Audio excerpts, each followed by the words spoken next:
Tuca Martins. Para quem não conhece o Tuca, hoje em dia a galera conhece o Tuca da atividade, da educação física, né? Com crossfit e tal. Mas antes, a gente vai voltar um pouquinho antes. O Tuca foi atleta. Chegou a se profissionalizar, Tuca? Não cheguei em profissionalizar. Amador, né? Mas amador. Enfim.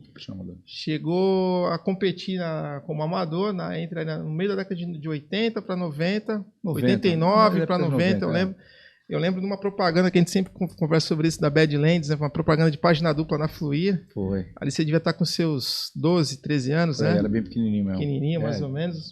Bem novinho era promessa.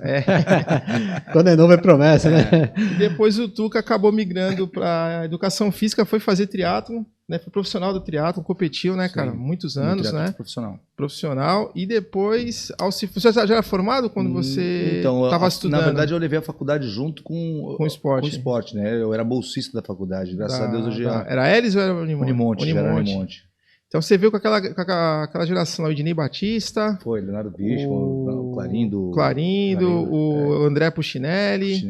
O Emerson Gomes, Fred Monteiro, Mosquito. Galindes, putz, só os feras, cara. Só os brabos mesmo do triatlo, mano. Então. E aí depois disso, tu ao se formar, entrou de vez, né, na educação física, um professor. Começou a dar muito aula de spinning, né, cara?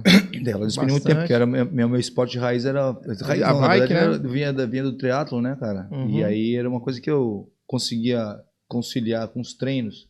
Então era um meio de eu trabalhar e continuar treinando. Exatamente. E aí depois começou com o CrossFit aí, né? O CrossFit foi um achado na minha vida, né, cara? Então, você foi um dos caras que trouxe pra cá, pra Baixada, e hoje disseminou aí uma febre nacional. Então, na época que eu comecei, não se falava muito disso, né?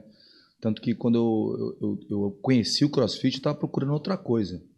Um amigo meu me sugeriu, eu estava trabalhando com ele lá em São Vicente, ele me sugeriu de fazer um curso de treinamento funcional.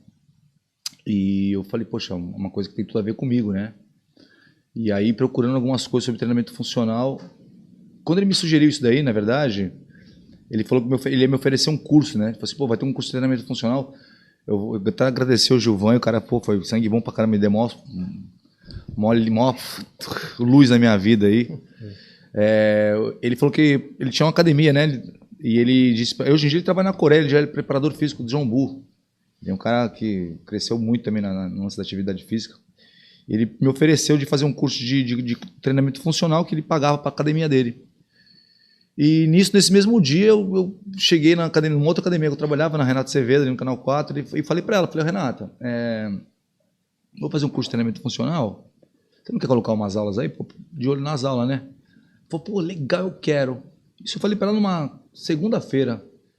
Chegou na quinta-feira, ela falou assim, ela era bem avoada assim, e virou e falou, pô, na quinta-feira eu encontrei com ela e falei assim, e aí? Quando tu vai começar as aulas? Eu falei, pô, Renato, o curso é no final do mês. Ela falou assim, começa logo. Eu falei assim, pô, mas... Ela falou assim, se vira, dá qualquer coisa. Eu falei, meu Deus do céu, mulher doida mesmo. E eu, na época, precisava de dinheiro, né? E na educação física eu aprendi uma coisa. Quando você não souber, você fala que sabe, e depois você vai aprender, meu amigo. Porque é assim que funciona. Você não pode desperdiçar a oportunidade. E aí, e quando ela me deu essa sugestão, eu falei, pô, começar segunda-feira. Aí eu comecei a pesquisar, que nem doido. Quinta-feira já comecei a pesquisar, sábado e domingo, porque assim, eu sou da atividade física, né? Então não era uma coisa muito difícil para mim. E aí, quando eu fui procurar literatura sobre treinamento funcional, e acabei caindo num filme, que na época era o Sparta 300, né? E eu vi que eles treinavam um sistema de treinamento, que era um outro cara que dava, que não era nem da CrossFit, o cara chamado Mark Twight, ele tem um ginásio lá chamado Jim Jones, ele que treina a galera de Hollywood, né? Uhum. E aí eu fui ler alguns PDFs dele, e eu vi que a galera associava muito ele a CrossFit. Eu falei, por que negócio que é esse de CrossFit, né, cara? Inclusive, a galera falava muito que no filme Sparta 300, eles treinavam CrossFit, mas como o cara não era um cara licenciado, eles não davam os créditos, entendeu? Eles falavam que ele tinha, que ele paquerava com CrossFit, mas não trabalhava com CrossFit. Porque para você trabalhar com CrossFit, você precisa ser licenciado. Uhum. Nisso, eu falei, pô, que negócio que é esse, né, cara? E aí comecei a pesquisar e vi que o negócio fazia um pouco mais de sentido para mim, porque o lance de treinamento funcional, ele fica muito jogado, assim, ele fica meio vago, né? Tipo, você tem lá as valências físicas para você trabalhar, mas geralmente ela não te dá um fim da linha, tipo, ó, você tá treinando para chegar aqui. Não tinha muito parâmetro, não tem o que você ter, não é palpável, né? E no CrossFit eu encontrei esse padrão, né? Esse benchmark que a gente chama. Olha, um atleta CrossFit faz isso, a gente quer a intenção que a gente trabalhe isso, dessa forma. E aí eu entendi que o treinamento do CrossFit ele passava para a parte funcional básica, né? E eles trabalhavam algumas caixas. Eu entendi que a caixa que eles tinham uma caixa de manipulação de objeto, que manipulação de objetos você não precisa só entender como levantamento de peso. O ato de escrever é uma parte de manipulação de objeto.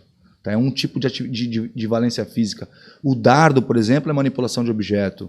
Carregar uma pedra é manipulação de objeto. Sim. Correr carregando um peso é uma manipulação de objeto com movimento cíclico, que é outra caixa do CrossFit. Então você tem lá uma caixa de manipulação de objeto externo, aí você tem uma caixa de manipulação corporal, que é onde você trabalha o teu corpo de diversas formas. Por exemplo, te dar um exemplo.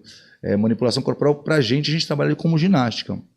Só que uma luta, por exemplo, luta é uma espécie de ginástica. Dança é uma espécie de ginástica. Tá? O skate, você tem uma manipulação, você tem um objeto para manipular. Já seria um lance de você trabalhar o controle corporal junto controlar um outro objeto. Entendeu? E aí tinha outra caixa, que era a caixa de movimentos cíclicos, que a gente chama de cardio, que são os nadar, correr, pedalar. E aí eu comecei a entender como é que eles misturavam tudo isso. Eu falei assim, nossa, ficou muito mais claro para mim.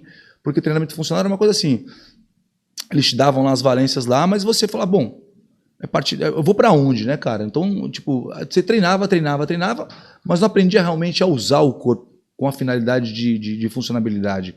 Te dava um monte de exercício, mas você acaba não aprendendo a usar o corpo. E no CrossFit eu entendi como é que a gente começava a usar esse tipo de informação, cruzar elas e formar um atleta muito mais completo.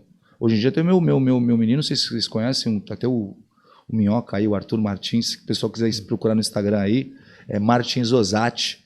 O menino é bom, tem 22 anos. Ele é um cara, ele é um reflexo do meu trabalho. Como é que eu digo? É o que valida o que eu dou, o que eu faço, é o carbono do meu trabalho, porque ele foi feito 100% lá em casa. Hoje em dia ele faz educação física, está terminando agora. O menino é muito dedicado, um bom exemplo. O pessoal que conhece ele gosta muito dele, é um menino bem bacana.